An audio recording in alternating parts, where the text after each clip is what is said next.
오늘은 내 부모를 즐겁게 하라 라는 제목으로 어버이 주의 말씀을 함께 묵상하려 합니다. 제가 가급적 설교 시간에 미국에서의 생활에 대해서는 언급하지 않으려 하는데, 오늘은 미국에서의 삶의 모습을 잠깐 언급하고 말씀을 시작하려 합니다.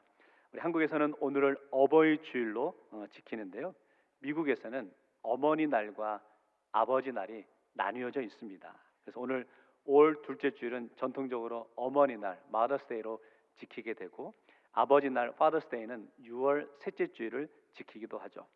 이민교회에서는 이제 오늘 5월 둘째 주일을 어버이 주일로 지키긴 하지만 실제적으로는 포커스는 어머니들에게, 여성분들에게 맞춰져 있습니다. 그래서 교회에서 보통 예배 시간에 꽃을 달아드리는 분도 여성분들만, 어머니들만 달아드리고, 선물도 역시 어머니들만, 여성분들만 나눠드리죠. 그리고 심지어는 그날 점심은 남성교회에서 정성껏 준비해서 우리 여자 성도분들을 대접하는 그런 시간을 갖곤 합니다. 그러면 꼭 우리 남자 성도분 가운데 저에게 와서 하소연, 불만을 표출하신 분들이 계십니다. 이렇게 말씀하시죠. 아, 목사님, 우리는 왜 꽃도 안 달아주고 선물도 안 줍니까? 라고 투덜투덜 거리십니다.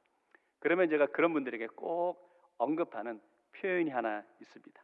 성도님, 너무 상심하지 마십시오. 1년 365일 중에 오늘 하루만 어머니 날이고 364일이 아버지 날이잖아요. 그러면 그분이 맞네 그러면서 기분 좋아서 집에 가십니다. 성도 여러분, 신달자 시인의 사모곡이라는 시가 있죠. 길에서 미열이 나면 하나님 하고 부르지만 자다가 신열이 끓으면 어머니를 불러요. 아직도 몸 아프면 날 찾냐고 쯧쯧쯧 혀를 차시나요. 나 몸 아파요 어머니. 오늘은 따뜻한 명태 국물 마시며 누워 있고 싶어요.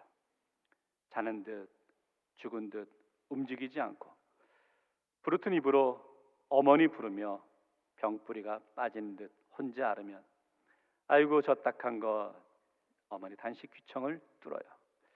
아프다고 해라, 아프다고 해라. 어머니 말씀 가슴을 베어요.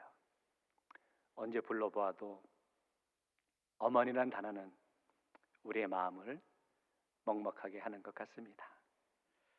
성경의 가르침을 보면 세상의 가르침과 같아 보이고 닮아 보이는 가르침들이 여럿 있죠. 그 중에서도 아마 가장 같은 가르침의 모습은 역시 부모를 공경하고 부모님에게 효도하라 라는 주제인 것 같습니다. 그래서 우리 한국 분들은 특별히 춤과 더불어서 효에 대해서 강조하고 있죠. 그래서 누구나 효의 사상은 어른을 공경하는 것은 중요한 덕목이다라고 여깁니다. 그러나 성경에서 가르쳐주는 효, 부모에게 공경하는 것은 세상의 가르침보다는 더 깊은 의미가 담겨 있겠죠. 왜냐하면 그 속에는 하나님의 사랑이 담겨 있고 그 속에는 하나님의 명령이 담겨 있기 때문이죠.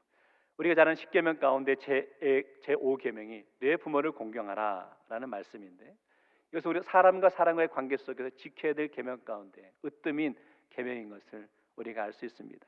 사람과 사람과 지켜야 되는 계명 가운데 제일 앞서 내 부모를 공경하라라고 하는 것은요, 부모를 공경하는 것이 계명의 가장 기초임을 말씀하고 있는 것이죠. 그리고 가장 중요한 계명임도 가르쳐 주는 것 같습니다. 성도 여러분, 5계명부터 10계명까지 사람과 사람 사이에 지켜야 될 계명을 설명하고 있는데, 6계명부터 10계명까지는 딱딱 떨어지는 명령조로 설명하고 있는 것을 보게 됩니다. 예를 들어 6계명은 살인하지 말라, 7계명은 간음하지 말라, 8계명은 도둑질하지 말라라고 끝이 나죠. 그런데 출애굽기 21장 12절에 보면 제5계명은 이런 부연 설명이 더 붙어 있는 것을 보게 됩니다. 내 부모를 공경하라. 그리하면 내 하나님 여호와가 내게 준 땅에서 내 생명이 길리라. 하나님께서는 생명의 복을 허락해 주시는 거죠. 하나님이 뭔가 보상해 주시겠다는 거죠. 부모를 공경하면 이런 복을 너에게 주겠다라고 약속하고 있는 장면이라는 거죠. 어떤 의미가 있을까요? 그런 것 같아요. 먼저는요, 인생의 복받는 비결을 우리에게 가르쳐 주신다는 거죠. 성도는 복받기 원하십니까? 그러면 부모를 공경하라는 거예요.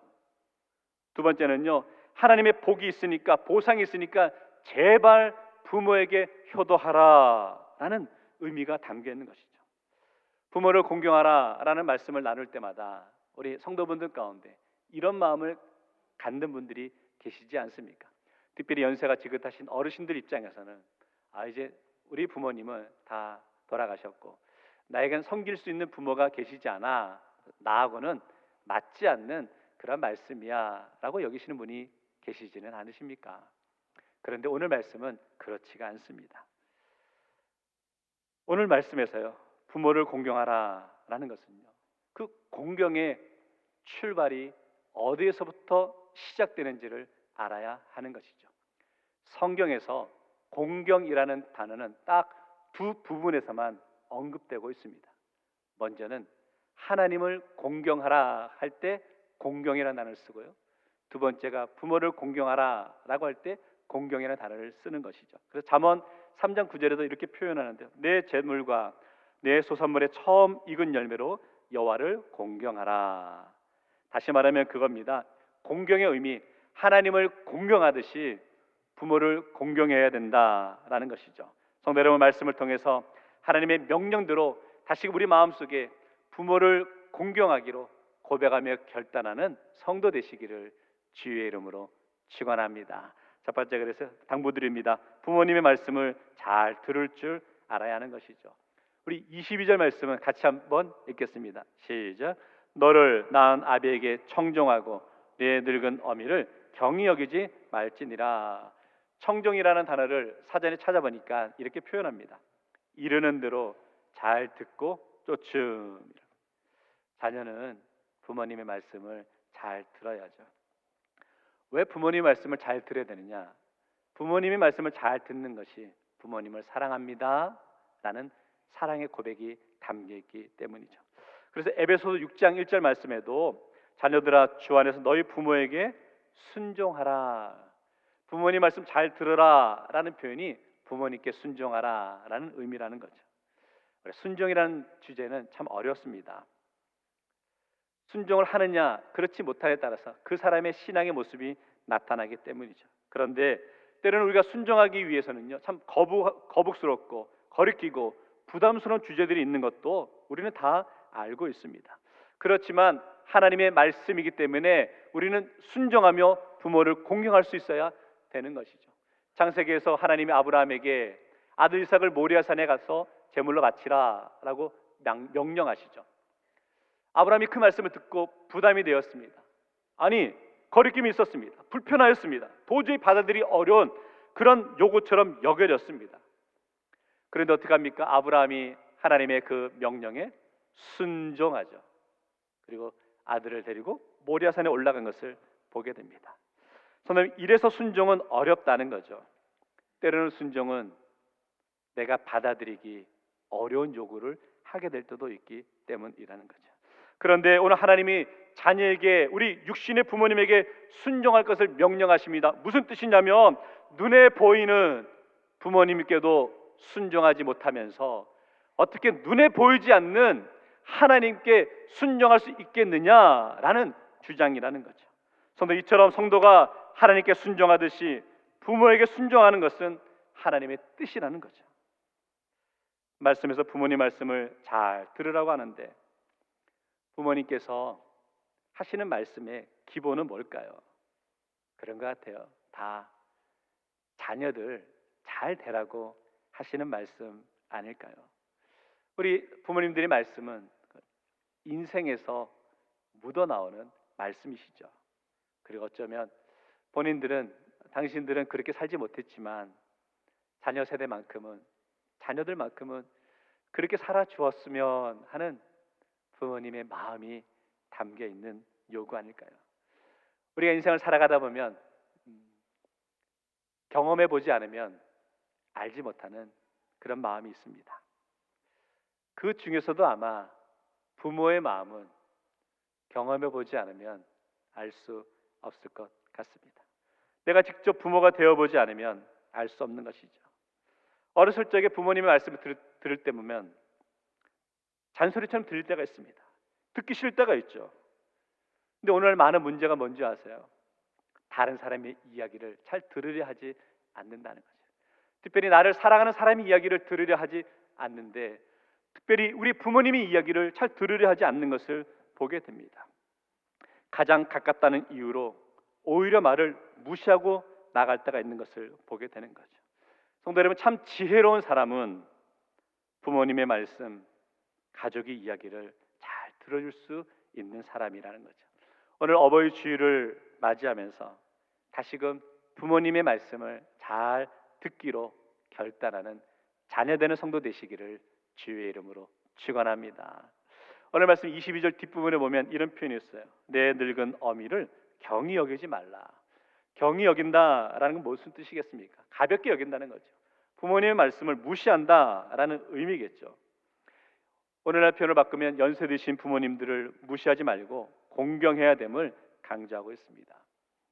열왕기상 2장에 보면 다윗은 죽게 되고 아들 솔로몬이 이스라엘의 왕으로 세워집니다. 그때 솔로몬의 어머니였던 밧세바가 솔로몬에게 와서 아도니아에 대해서 이런 요청을 부탁을 하고 있는 장면인데, 그때 밧세바가 솔로몬에게 이렇게 표현하고 있습니다. 열왕기상 2장 20절에 보니까 밧세바가 이르되 내가 한 가지 작은 일로 왕께 구하오니 내 청을 거절하지 마소서. 우리 개역개정에는 내 청을 거절하지 말라라고 표현하지만 예전 성경이었던 개역 한글 성경에는 이 장면을 이렇게 표현하고 있어요. 내 얼굴을 괄시하지 마소서. 쉽게 말하면 내 얼굴 봐서 내 부탁을 좀 들어달라라고 요구하고 있는 거죠. 물론 본문에서 밧세바가 솔로몬에게 요구했던 것은 잘못된 요구였죠. 그래서 솔로몬이 그 요구를 거절하지만 표현 속에 얼굴을 괄시하지 말라 부탁하고 있는 그 모습을 우리가 보자라는 거죠. 나이가 들었다고 무시하지 말라라는 의미가 담겨 있는 것이죠. 그렇다면 왜 내 늙은 어미를 경히 여기지 말라라고 할까요? 이 자녀들이 어렸을 때는 부모님의 그 말씀을 어느 정도 듣습니다. 부모님이 젊었을 때는 부모님이 좀 무섭기도 하고, 또 부모님의 말씀을 들어야 용돈이 나오니까 부모님 말씀을 듣는 것처럼 보입니다. 그런데 흔히들 품 안의 자식이라고 그러잖아요. 부모 곁을 떠나고 나면 더 이상 부모의 말을 들으려 하지 않습니다. 어르신들 연세가 드셔가면서 힘이 붙이기도 하고 삶에서 조금 부족함도 어려움도 생기죠. 건강도 약해지시고 경제로 또 힘이 없어지는 데 반해서 자녀들은 시간이 지나가면서 지식도 쌓이고 생활력도 강해지면서 어느 순간부터 자녀들이 보기에 부모님이 작게 보이기 시작하는 거예요. 그러면서 부모님의 말씀을 잘 안 들으려 하죠. 이런 상황에서 오늘 말씀은 연로하신 부모님을 경히 여기지 말고 공경하라라는 거죠. 예전에 어느 목사님의 그 어버이 주일 설교 제목을 보고 제가 뜨끔했는데, 설교 제목이 이랬습니다. 당신은 부모를 공경하십니까? 아니면 부모를 공격하십니까? 그러더라고요. 성도 여러분, 여러분은 부모를 공경하십니까? 아니면 부모를 공격하십니까? 오늘 말씀 묵상하면서 부모를 공경하는 것이 하나님이 우리에게 명하신 첫 번째 계명임을 다시 한번 깨닫고 고백하며 나아갈 수 있기를 원합니다. 그리고 세 번째, 자녀는 부모를 즐겁게 하는 사명이 있다는 거예요. 우리 25절 말씀을 같이 읽겠습니다. 시작. 내 부모를 즐겁게 하며 너를 낳은 어미를 기쁘게 하라. 성도 여러분, 자녀가 부모를 즐겁게 기쁘게 하는 모습, 방법이 무엇이 있을까요? 부모님에게 맛있는 식사를 대접하면 그것이 부모를 즐겁게 하는 것일까요? 그럴 수 있죠. 부모님에게 필요한 용돈을 보내드리면 부모님을 기쁘게 하는 것일까요? 그럴 수 있습니다. 그러나 부모를 즐겁게 한다라는 것은 여기 본문에서 그런 뜻이 아니죠. 부모님이 살아오셨던 삶의 가르침과 영향력이 지금 자녀들의 삶에서 나타나는 모습을 요구하고 있는 거죠. 쉽게 말하면 부모님이 살아왔던 삶의 시간들이 헛되지 않으셨음을 자녀들의 삶을 통해 증명해 나가는 것이 부모님을 기쁘게 하는 모습이라는 거죠. 예를 들어 볼까요? 무엇보다 부모님이 물려주신 신앙의 유산을 잘 이어가는 자녀 되시기를 주의 이름으로 축원합니다. 나중에 부모님이 돌아가신 후에 부모님의 유언이 기억나서 그래, 지금이라도 열심히 교회 신앙생활 해야지, 열심히 주님을 섬겨야지 라는 마음으로 이 자리에 나와서 예배 드리신 분이 계십니까? 참 귀한 모습입니다. 하지만 부모님이 살아계실 때 부모님의 말씀을 듣고 주님 앞에 나와 예배드리는 그 모습을 우리 부모님은 더 기뻐하시는 줄 믿습니다. 그러기에 자녀 되신 성도 여러분, 여러분이 믿음 안에 신앙생활 열심히 해나가는 그 모습이 우리 부모님께서 가장 기뻐하시고 가장 즐거워하시는 모습인 줄 믿습니다. 자녀의 의무 가운데 꼭 필요한 것이 부모님의 필요를 우리가 채워드리는 것이 자녀의 모습이다라고 여겨집니다. 사실 부모님들이 자녀들에게 하시는 말씀은 한결같습니다. 나는 필요한 거 없다. 너희들만 잘 살면 된다라고 하시죠.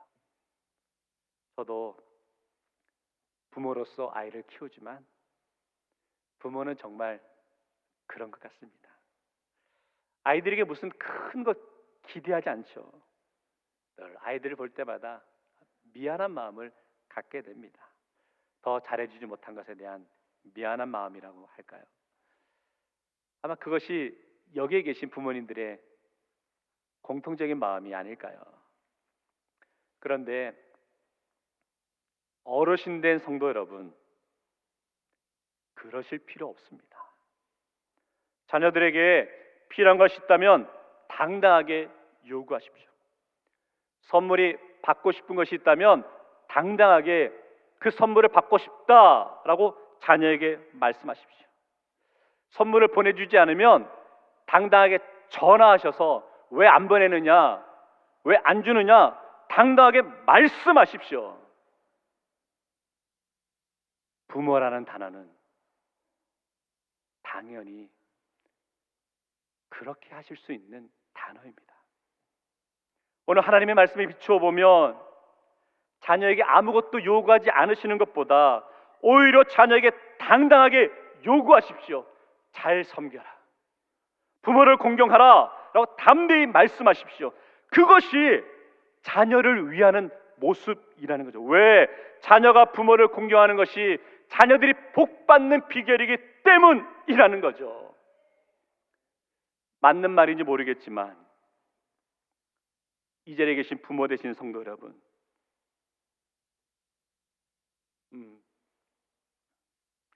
자녀들에게 부담이 되는 상황이 되신 것에 대해서 너무 부담스러워하지 마시기 바랍니다. 오히려 그것이 자녀들이 복을 누리는 방법입니다. 당당하게 자녀들에게 요구하십시오. 그것이 자녀들이 복받는 비결입니다. 자녀된 성도 여러분, 부모님을 공경하십시오.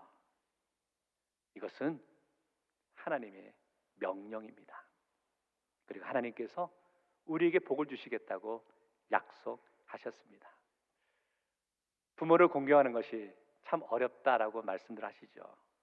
그런데 부모를 공경하는 것이 어려운 이유가 왜 어려운지 아십니까? 부모님께서 우리가 사랑하고 효도할 수 있는 그 시간을 우리에게 허락하지 않으시고 기다려 주시지 않으신다는 거예요. 부모님 살아계실 때 효도하는 것이 자녀로서 두고두고 후회하지 않는 길입니다. 예전에 제가 아틀란타에서 섬기던 교회에서 한 장로님이 계셨는데 한국에서 아버님의 소천 소식을 듣고 급하게 이제 한국을 들어오셨고 장례를 다 마치시고 다시 이제 아틀란타로 돌아오셨습니다. 가까운 지인들과 교우들과 같이 이제 위로 예배를 드리게 되었습니다. 위로 예배를 잘 마치게 되었고 마지막에 그 장로님께서 이렇게 말씀하시는 거예요. 급하게 한국에 들어와서 아버지 장례를 치러 드리는데 전혀 눈물이 나지 않더라는 거죠. 근데 아틀란타 돌아와서 위로 예배를 드리면서 눈물을 흘리게 되었다라고 말씀하십니다. 그러면서 이런 사연을 이야기하시는 거예요. 본인이 이제 미국으로 유학을 왔다가 살게 된 지가 거의 30년이 되었답니다. 바쁘게 이민 생활을 하다 보니까 30년 동안 실제로 한국에 계신 아버지와 함께 시간을 보낸 것이 30년 동안 채 2주가 되지 않더래요. 너무 죄송스럽기도 하고 허무하기도 하고 슬프다는 생각이 드셨다면서 저희들에게 이렇게 말씀하시더라고요.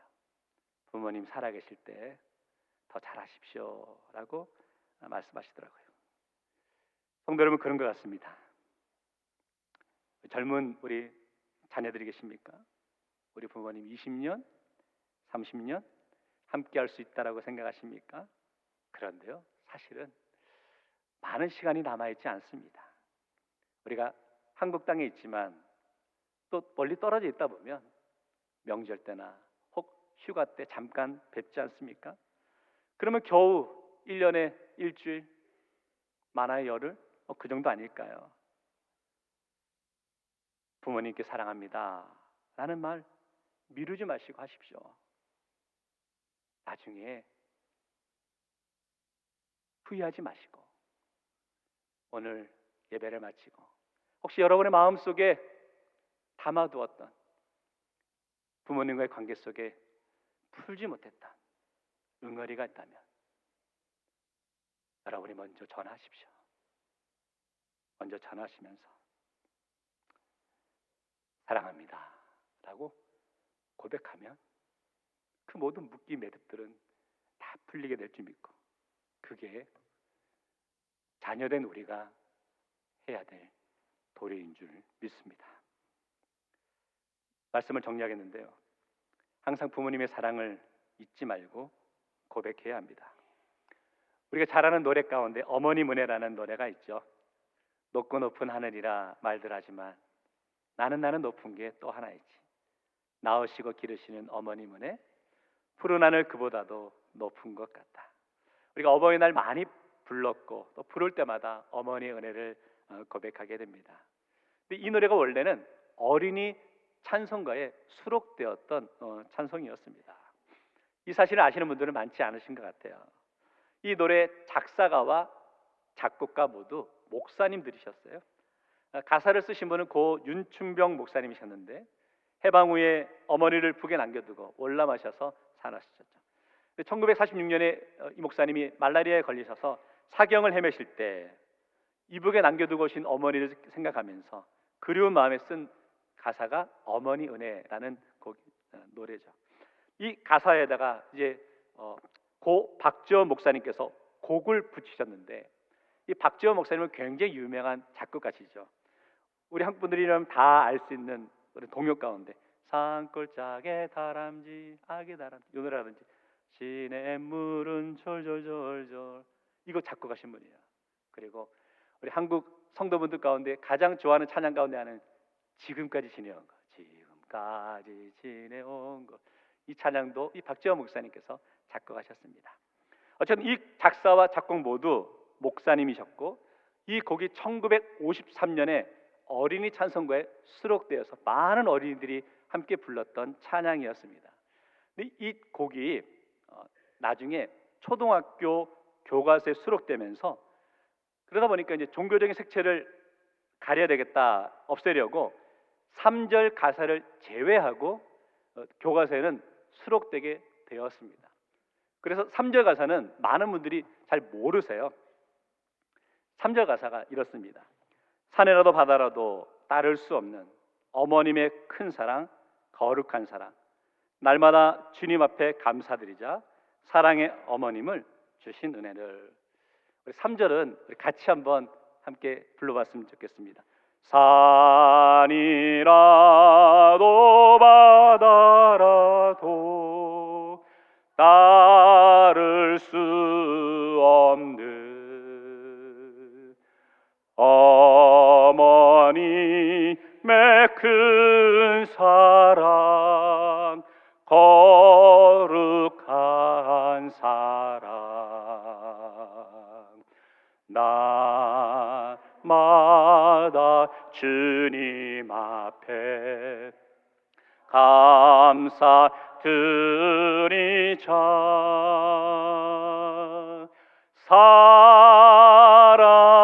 사랑의 어머님을 주신 은혜를. 어머니의 사랑이 귀한 것은 하나님의 사랑을 가장 닮았기 때문인 것 같습니다. 친구가 밥을 한번 사면 꼭 나도 밥을 한번 사줘야 마음이 편한 분이 계시죠. 그런데 혹시 평생 밥을 지어주신 부모님께 그런 마음이 드신 적이 있으십니까? 드라마를 보면서 눈물을 흘리시면서 혹시 부모님을 생각하면서 눈물을 흘려보신 적이 있으십니까? 친구나 자녀들이 마음 아파할 때는 미안하다, 미안하다 말 쉽게 하시면서 부모님께는 평생 죄송한 삶을 살았으면서도 미안합니다 라는 말 한번 하지 않은 분이 있지 않으십니까?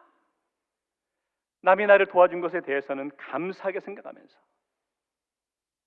자신의 전부를 주신 부모님께는 감사한 마음을 가지지 않았던 분이 있지는 않으십니까? 제가 지금 질문을 드릴 텐데 맞으면 아멘이라고 고백했으면 좋겠습니다. 하나님께 순종하는 일이 옳은 일입니까? 하나님을 공경하는 것이 옳은 일입니까?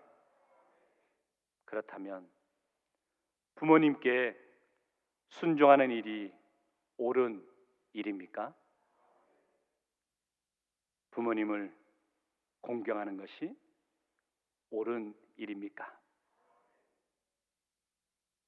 이 대답이 오늘 말씀의 결론입니다. 기도하겠습니다. 사랑의 하나님, 참 감사합니다. 오늘 어버이 주일을 맞이해서 다시 한번 우리 부모님이 베풀어 주신 그 은혜를 기억하게 하시고 고백하게 하심을 감사드립니다. 하나님을 공경하듯이 부모를 공경하는 삶을 살아가는 것이 하나님의 가장 복받는 인생임을 깨닫게 하여 주시고 부모님의 말씀, 부모님 뜻대로 내가 예수 잘 믿는 것이 내가 주님 앞에 헌신해 나가는 삶이 우리 부모님이 가장 기뻐하시는 일임을 깨닫게 하심을 감사드리고 우리 부모님 살아가실 때 더 부모님을 잘 섬기며 나갈 수 있는 그 사랑을 고백하며 나갈 수 있는 우리 대구제일의 모든 자녀들 성도 될 수 있도록 은혜 허락하여 주옵소서. 예수님 이름으로 기도하옵나이다. 아멘.